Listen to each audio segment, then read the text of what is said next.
Hello. Good morning.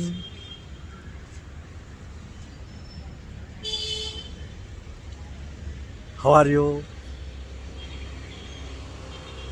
காலை நேரம் மிகவும் நேர்த்தியாக இருக்கிறது, குளிர்ச்சியாக இருக்கிறது. இரவெல்லாம் மழை.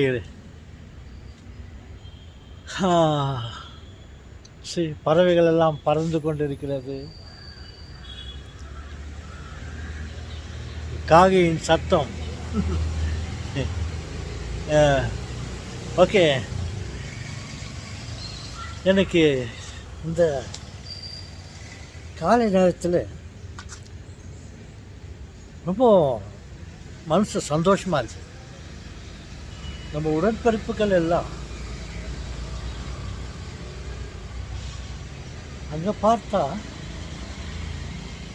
ஒருத்தர் சூரியன் இருக்குது, ஒருத்தர் சூரிய நமஸ்காரம், சூரியனுக்கு நமஸ்காரம் பண்ணிட்டு இருந்தாங்க.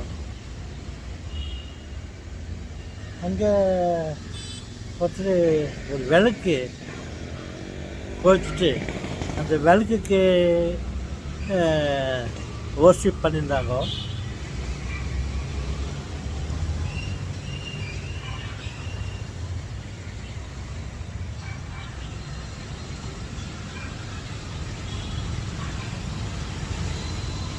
ஓகே, ஒருத்தர் கொஞ்சம் தண்ணியை ஒரு சொம்பில் எடுத்துன்னு அந்த தண்ணிக்கு பூஜை பண்ணிட்டு இருந்தாங்க. என்ன கடவுள் பக்தி! எனக்கு உண்மையிலேயே ரொம்ப சந்தோஷமாயிடுச்சு.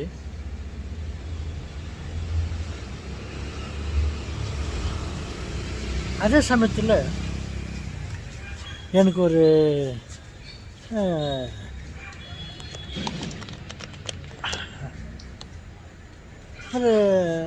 ஒரு சின்ன யோசனை. நம்ம எல்லாரும்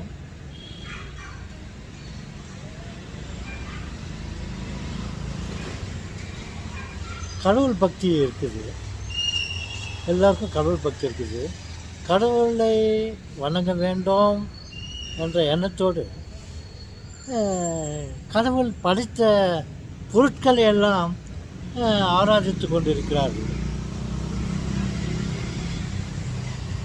சூரிய நமஸ்காரம் பண்ணியிருக்காங்க,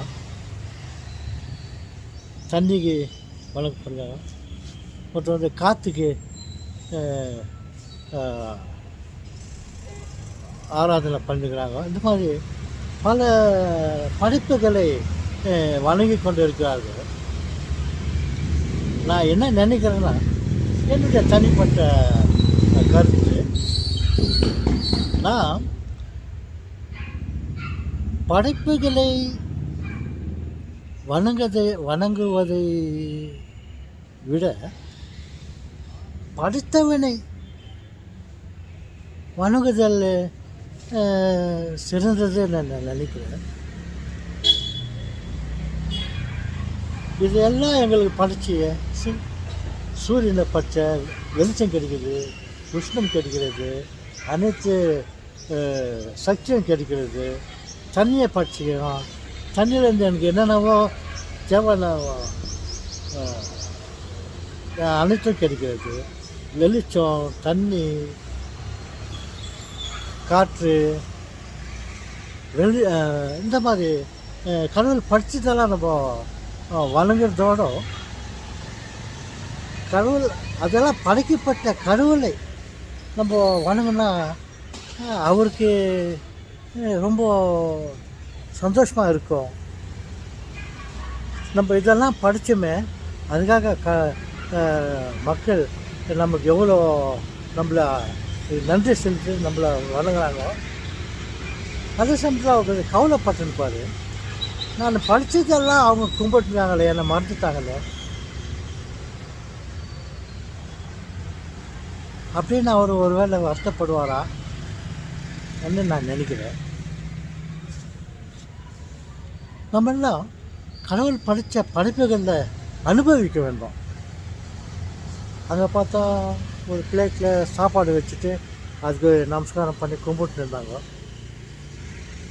நம்ம அந்த சாப்பாட்டை புசிக்கணும், மற்ற இதெல்லாம் பார்த்து ரசிக்கணும், எல்லாவற்றையும் பார்த்து அனுபவிக்கணும். இதெல்லாம் தந்த இறைவா உமக்கு கொடான கொடி நன்றி அப்பா, இதெல்லாம் எங்களுக்கு குட்டின்னு சொல்லிவிட்டு அவரை வணங்கினா அவர் மென்மேலும் நம்மளை ஆசீர்வதிப்பார்னு நான் நினைக்கிறேன். ஓகே நண்பர்களே, என்னுடைய கருத்தின் சாராம்சத்தை நீங்கள் தெரிந்து கொண்டு ஏற்றுக்கொள்ளுங்கள். இறைவனை வழிபடுவோம். அவர் மென்மேலும் நமக்கு அவருடைய ஆசிரை அதிகமாக கொடுத்துக்கிட்டே இருப்பார். ஓகே, வணக்கம்.